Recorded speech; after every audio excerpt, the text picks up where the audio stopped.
What's up, mi gente de Press Latino? Tu chica Jackie Diaz here. Y hoy estoy aquí at the Faena Forum, que me estoy sentada aquí con Deorro, uno de los artistas at WMC. How are you?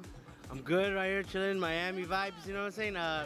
Enjoying my time con la gente y comiendo la comida y poniéndome chulo. Anyway, so tell me about your new single, Pica, with Elvis Crespo. So you're basically combined merengue with EDM. How did that happen? So one thing that I've always wanted to do since I've always wanted to be able to give something back to my people, right? I've realized that my biggest offer that I have is my music. So I always wanted to figure out what it was that I can give to my people. So my thing was, you know what, like EDM is so big, and the Latin world is where I come from. For me, if there's some kind of bridge that I can create or something that I can offer to my people that you can not only just enjoy at homes, like quinceañeras, primeras comuniones, whatever, but you can also enjoy at the parties. The first time I did it, I knew it was just my first time. Didn't matter how good it sounded. I was like, man, oh man, I want to put this out, but I was like, no, it's my first time. Give it time. I heard it a week later, and I was just like, oh man, this is terrible. My question is, what was it like? What were you doing? Were you home and you're like, you know what? This needs some Latin flavor. I'm gonna give it some, like, what was it that initially planted that seed in your head? Well, when I was younger, I would DJ with my dad, like at all these parties, and it was always that one moment in the night where it was time to dance. Everybody always do that, and it was always like the same songs, the Suavemente, When that came on, people were just ballistic. They were just raging. I remember because I was probably in those quinces too. It was just the culture. Everyone just knew, like it was just natural, right? It was something that I knew I would see it everywhere. It didn't matter what city we'd go to. Everyone just felt the same music everywhere. And by doing that, when I was about like 10 years old, going with my dad, I started to understand certain things early, at 10 years old. I was understanding. First, I understood what songs were the ones that were like pop peak hour, right?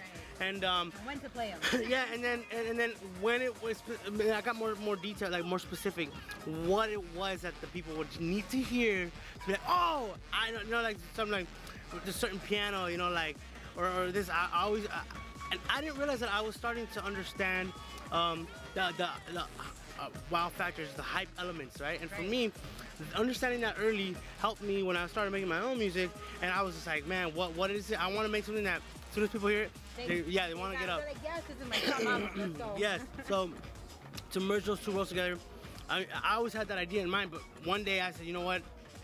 If I want that to happen, I need to start now.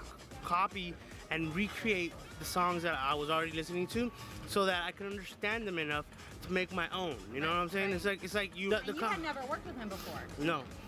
For him to tell me, very grateful of you. Yeah, no, trust me, man. I wanted to make sure I was prepared to send him something that Elvis, right, like the king of that genre, was gonna accept.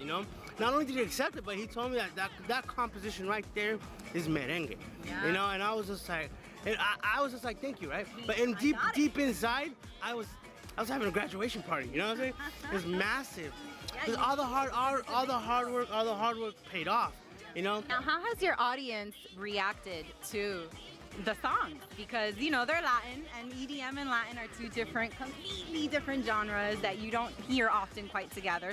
If I go to Canada, right, up north, Canada, far north, and I see someone that, like, and then they speak Spanish,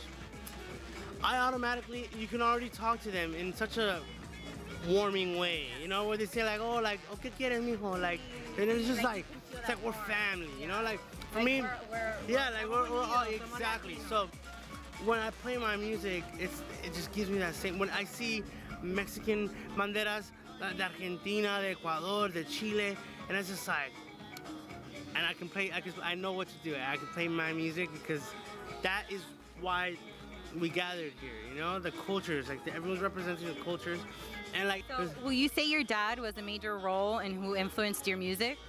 To be honest, my dad played a big part in giving me the opportunity to be able to take my own path. And he was very supportive, 100% supportive. He wanted me to finish school. I finished school. Whatever it was that I wanted to do, and he believed was was right, he was always supportive. Just make sure I tell him like, hey dad, like, by the way, like everything that I am, that I've done, it's just like, yeah, that it's you, you know, it's like yeah. I told him, I was telling him like, you know, you're my hero. You know, you basically recreated yourself. You taught me, you raised me in ways that you know, and I hope I can do the same. I hope I can do the same for my kids. You know. Future, is there anybody you want to collaborate with? How about that? How about that? Before we go. Always. Sonora Dinamita. Right, that's my first on the list. And Ángeles Azules, Tucanes del Norte. That's the shit like, oh shit, when it comes out at a party, you wanna dance. You know what I'm saying? Like that's fucking everybody. You know, ain't no list. There's no end.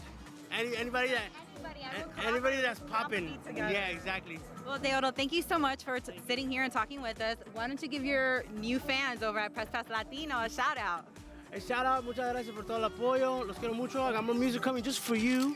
And I hope you guys like it as much as I like it. I love it. I love this. Thank you for the opportunity.